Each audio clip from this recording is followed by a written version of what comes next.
et qu'on ne nous dise pas que nous sommes dans un esprit de revanche.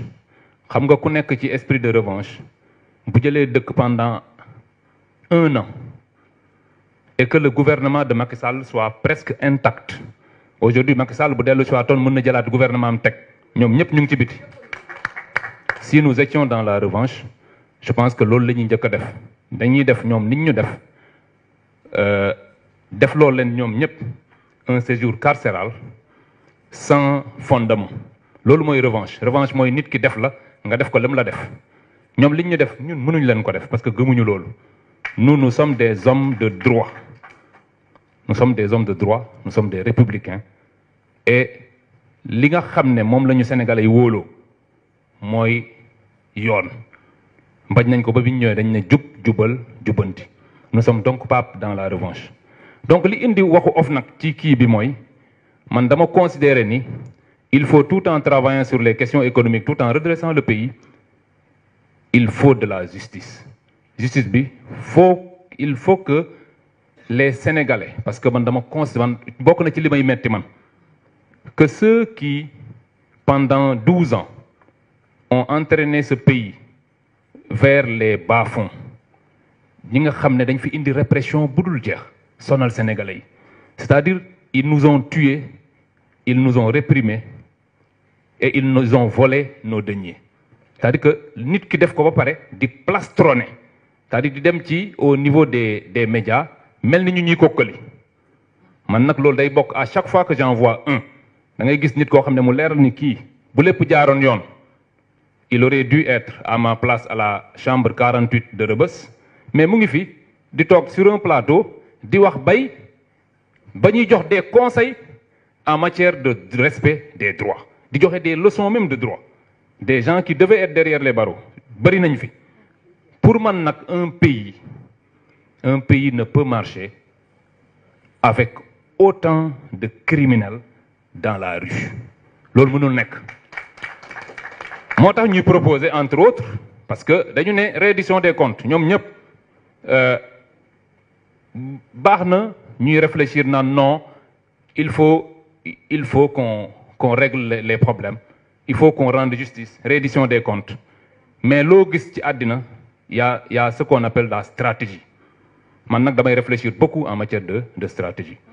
Comme eux d'ailleurs en son temps bi leen Ousmane Sonko sonale autour de Macky Sall, il y avait un certain nombre de conseillers qui lui ont conseillé de mener des rafles systématiques contre les militants de Pastef, ce qu'il a fait.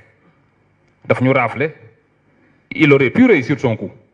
N'eût été l'intelligence de Ousmane Sonko et de tous ceux qui étaient autour de lui, je pense que vous en étiez, liggéey nañ ci lu bëree bëri bu Ousmane Sonko nekkee kaso, mais l'intelligence ça a été de dire puisque téye nañ ma xaaral ma choisir non pas une personne mais 5 personnes daal di pare benn nit. C'est du génie politique. Loolu moo tax ñoom bi dañuy doon réfléchir il faut qu'on réfléchisse.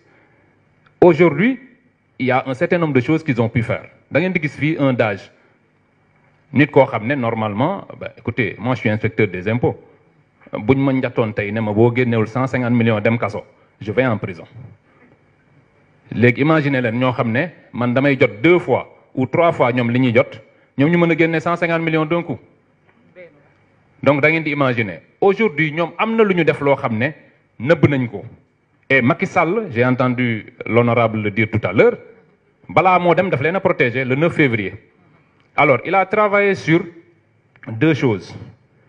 Dafa njëkk a jële fi CREI dindi na ko parce que dafa ni fii dès que je partirai en laissant la CREI, la première des choses qu'on fera contre ma famille politique c'est la CREI, parce que moom xam na leen ñoom ñëpp xam nañ ni c'était un système global organisé de prévarication ñoom xam nañ ko te mu dindi CREI.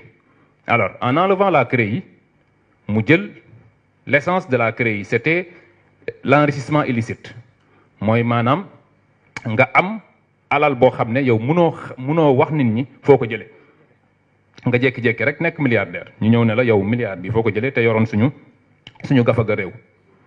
Alors bi mu dindee CREI dafa jël la compétence de la CREI parce que créé na parquet financier mënoon na jël compétence en matière d'enrichissement illicite yóbbu ko parquet financier bu ko fa yóbbu woon enrichissement illicite day yomba def dafa yomb trop non non non il a préféré yóbbu ko OFNAC ba pare et OFNAC la particularité c'est que kuñ fa teg aujourd'hui tu as un mandat kenn mënu la fa jëlee il a mis là-bas un personnage particulier ku ñëpp xam fii Serigne Bassirou vous pensez que Serigne Bassirou moom dina fi wax ki benn sénégalais ne ko dañ lay poursuivre en matière d'enrichissement illicite mais il n'en fera rien du tout on l'a mis là pour que genre procédure yooyu na ko geler pendant tout son mandat alors donc parquet financier sax bu initier woon quelque chose buy niru enrichissement illicite l'OFNAC a la possibilité de demander qu'on arrête cela donc l'OFNAC aujourd'hui est le siège de l'enrichissement illicite et ki fa nekk aujourd'hui ñi nga xam ne parce que tey li enrichissement illicite li tax mu am solo mooy nit ki mën naa làkkatu def lu ko neex parce que tout n'est pas révélable à partir d'enquête ou d'audit ou de rapport bu ñu juum ci wax ni non rapport bi non man gëwuma rapport yooyu moi je suis fiscaliste en fiscalité noonu lañ ko réglé c'est-à-dire au lieu d'être là à dire que yow nii ak nii nga gagné say revenus mais dañuy comparer say revenus dañuy dem rek xool résultat yi yow